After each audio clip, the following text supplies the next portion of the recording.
Welcome to the ProLink Global 2015 podcast series. We are pleased to bring you this series free of charge as a learning tool for changes to immigration and visa rules worldwide. Today we are featuring Canada and the recent changes in the immigration laws in the first quarter of 2015. Our guest today is Mark Holthe. Mark was born and raised in Alberta, Canada. He received his Bachelor's of Arts and Bachelor's of Education degrees from the University of Lethbridge and LLB from the University of Manitoba. Over his career, Mark has worked in a variety of firm settings, including large national firms, mid-sized regional law firms, as a sole practitioner, and finally establishing a new business immigration law firm with two other partners in Calgary. He practices exclusively in the area of Canadian citizenship and immigration law. He assists Alberta-based as well as large national and international corporations in securing both temporary and permanent entry into Canada for key employees and new recruits. Mark, we're so pleased to have you join us today. Thank you for your time. Happy to be here. Yeah, I'm happy to be here with you. Mark, could you tell us what changes have come about due to this new law, and why did Canada feel the need to make these changes? Well, ultimately, we've seen a whole host of changes over the last 2 years. So in reality, this latest change is somewhat of a culmination of all of those previous changes. In fact, over the last 2 years, we've seen our entire Canadian immigration program overhauled, revamped, and modified. The underlying premise within the foreign worker program and the changes that we've seen recently is ensuring that Canadians are given the first opportunity at any jobs. Now, we've seen overhauls to some of our labor-based work permit processes in the past year or so, but now they're starting to target some of our work permit categories that fall under our international mobility program. Essentially, these types of work permits are those that would fall under intercompany transfer provisions, work permits under NAFTA, and basically any work permit that is possible without needing to test the Canadian labor market, so international agreements and things along those lines. Now, on February the 21st, our government announced a new requirement for companies who submit these LMIA exempt work permits, and LMIA stands for Labor Market Impact Assessment. So if you have a work permit that is exempt from having to go through that LMIA process, you now have to go through a new process that the government initiated on February the 21st of this year. So in the past, I'll give you a little bit of background. Companies were often able to submit their work permits directly at the port of entry without any further registration process. The individuals would travel with their work permit packages to the border, whether they flew into Canada or drove into Canada. They would present the package to the officer. The officer would adjudicate the application, issue the work permit, and then return the package back. And within that process, there was no real mechanism for the government to track the work permits that were being issued, to monitor compliance of the companies who were being granted these types of work permits. And ultimately, they felt that they needed to take steps to get better data, to be able to better monitor companies using these intercompany transfer provisions, and ultimately to be able to investigate in the event they felt companies were abusing the program. And so what they've instituted now is a pre-registration process where companies will need to complete a form. It's entitled an offer of employment form, which sets out the terms and conditions of employment of an individual coming into Canada. And so all companies need to complete that as a prerequisite before they're able to send their individuals to the border to obtain the work permit. They've also instituted a new $230 employer compliance fee, and that fee is designed to make the entire international mobility program a user pay system, so that it's not Canadian taxpayers that are paying it. Ultimately, once you have registered this form and paid the fee, you then provide that to the foreign national as they're flying into Canada or going to seek their work permit at a port of entry, and once that's in place, then the process is basically the same as it was before, except now the government has the ability to track all the work permits for each particular company that has been accessing the program. Thank you, Mark. What type of work permit categories must comply with these new requirements? Yes, so as I indicated, Canada has divided their temporary foreign worker program essentially into two components. Back in June of last year, 2014, they created the International Mobility Program to oversee and govern all employer-based work permits that do not require a labor market impact assessment. All of those work permits that do require a labor market impact assessment are now classified under the temporary foreign worker program. So there's two different groups. This new change applies to all work permits that are being processed under the International Mobility Program. So intercompany transfers, NAFTA professional work permits, which are typically the ones that we use most frequently, but also others, reciprocal employment permits, significant benefit work permits, but essentially every work permit that doesn't require an LMIA is captured by this new announcement on February the 21st. Great. How will this new requirement change the application package and process times for a work permit application?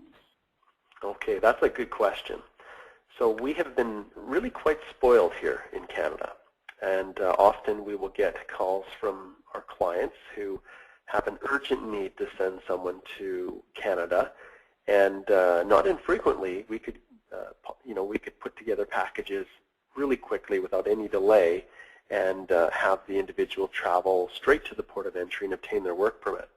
However, with this new registration requirement, it's not so simple.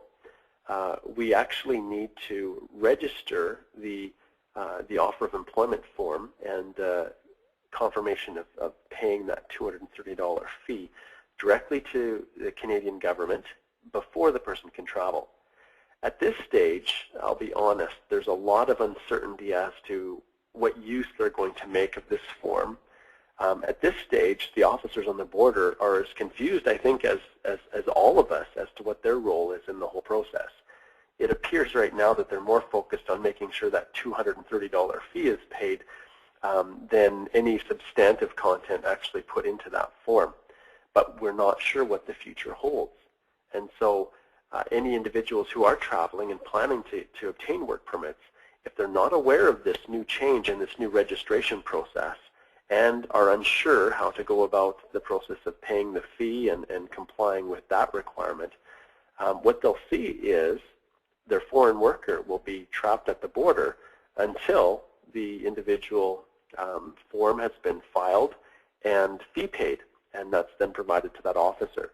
So in the first days after this announcement, which was, February the 21st was a Saturday, and why they released it on that day, I won't know. I guess we'll never know. But ultimately, we had a number of clients who weren't aware of the change, who had sent individuals to the border. Maybe they had prepared their packages on their own and found that relatively a straightforward process.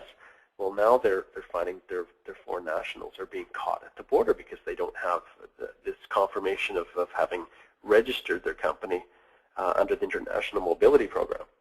So any companies that are looking to bring individuals into Canada or send them into Canada now have to comply with this. So in terms of planning, you can't just give an individual a package and send them to the border anymore.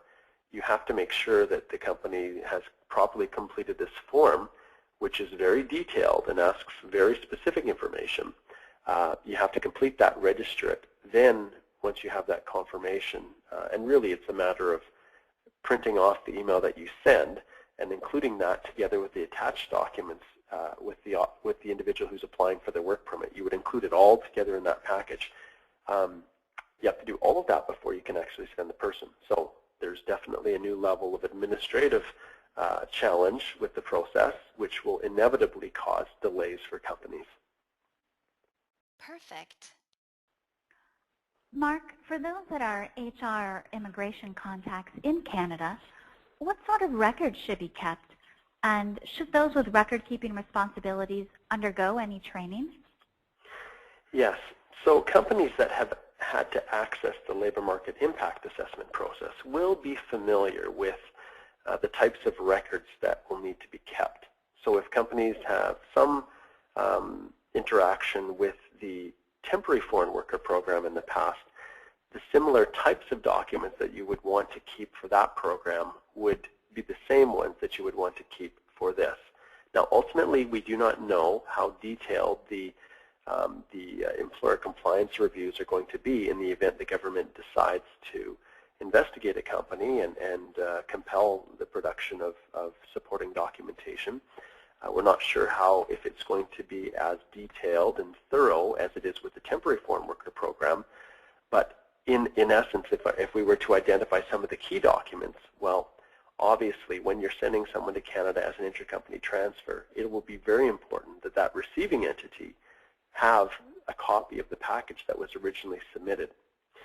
When a company starts to complete the application form, they will see that there's a number of specific details required that relate to the job itself. There's background information on the company that must be disclosed, as well as details of the position, and a lot of information that is already included in the employer letters of support. But now they delve a little bit deeper into the main duties, the physical job location, some of those aspects within our letters that we don't always include. They also want to know the wages, which we do include in the letters, but also they want to know how many hours per day, per week, and month the person will actually be working. And as you work through that, together with details of the benefits and compensation package the foreign national has to provide, or that the foreign national will be paid, all of this background information is registered with the government. So when it comes to what documentation you should keep as an employer and track, well, in all honesty, anything that you would need to substantiate or confirm and support the information included in this form. So, so obviously the copies of the package that was originally submitted, but when it comes to payroll records and anything that relates to compensation, they would need to be accessible. And often when you're transferring someone into Canada temporarily, and even when they're transferring intermittently, this is where we run into problems, because the application form itself asks for a Canada Revenue Agency business number. Now, although that's not mandatory, sometimes when the foreign entity that is sending the individual to Canada is paying the compensation, it becomes a little bit tricky. And those are some of the issues that we're trying to sort out right now with the government, because we've been really given very little direction. So they've instituted this new compliance model for the International Mobility Program, required employers to complete and submit this offer of employment, this form, register it, but ultimately we really don't know to a large extent how detailed the investigation is going to be. So at the very least, copies of all of the application materials that have been submitted should be kept in a nice place that's easily accessible. I mean, in case an immigration officer or an enforcement officer decides to stop by the work site that's listed within the application form. And if they do that, and that entity has no record of the foreign national, companies are probably going to face, at best, a few additional searching questions, and at worst, a more thorough investigation as to why the company that's listed as the employer within this form has no records of that individual employee. So there's lots to be aware of. Finally, Mark, could you tell us, if a company is found to be non-compliant, will they face any type of penalties or punishment? Okay, so that question is really at the crux of everything that we're doing here now. In the past, companies could access the Foreign Worker Program and the International Mobility Program pretty much freely with a lot of significant consequence. Canada did not put a enforcement, as is the case in other countries like the United States.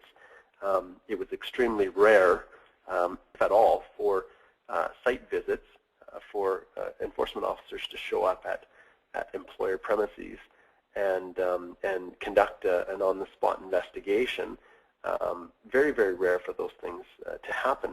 But recent changes to our immigration regulations have added life to the enforcement provisions.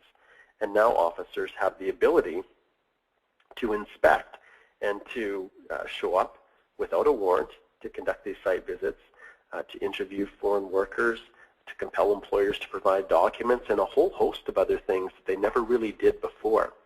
And because of the added fees that they're now charging with the International Mobility Program, this extra $230 fee for every application, they're now using that to hire more officers and to ramp up the investigation process. Ultimately, it's only time will tell how thorough these investigations are going to be and how frequent they will. But one thing we do know is that the government is very serious. So then the question becomes, well, what are the consequences?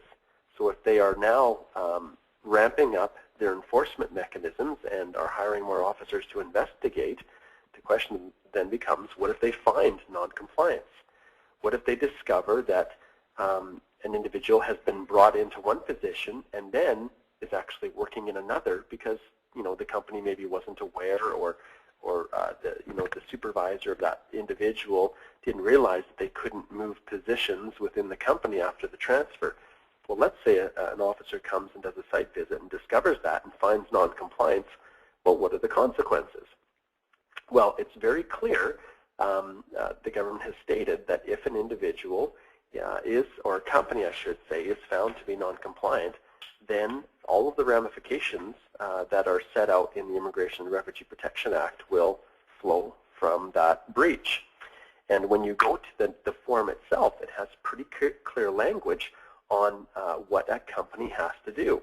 And whoever the signing authority is has to agree that throughout the process of this individual's work in Canada, that the company will be compliant with all federal and provincial or territorial laws that regulate employment in those provinces, and that they have to make sure that the employment is in the same occupation as stated in the offer of employment, and that the wages and working conditions are substantially the same, but not less favorable than those set out in the offer.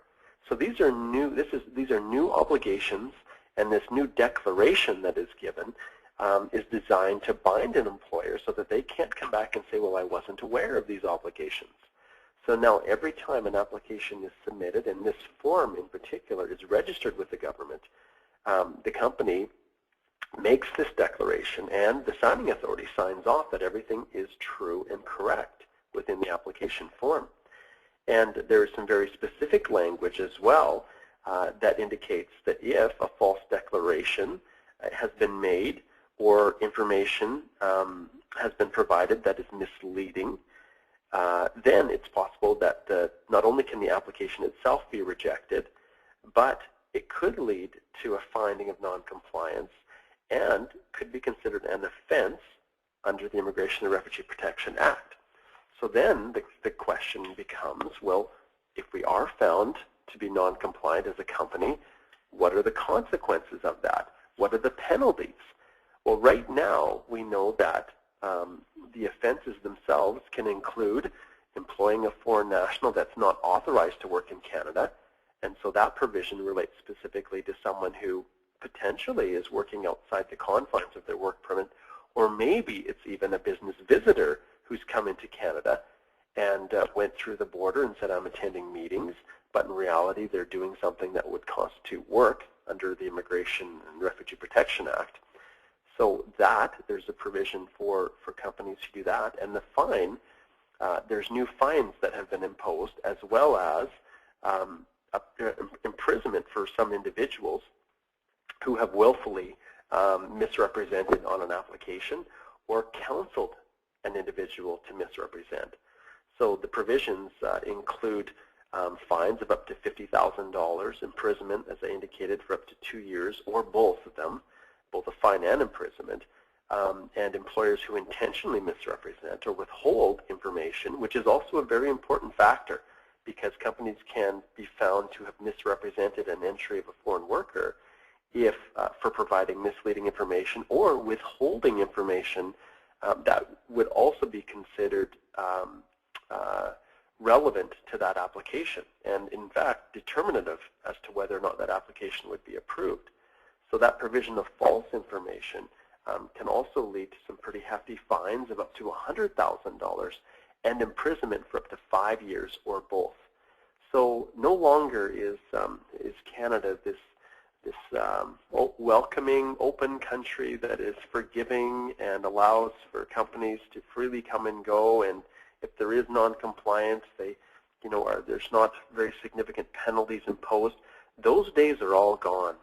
And so any company that is now seeking to access the Canadian immigration system through either this international mobility program or through the temporary foreign worker program to obtain a work permit for their workers needs to be very careful, and it needs to make sure that at the forefront of their thought process, compliance is right at that top.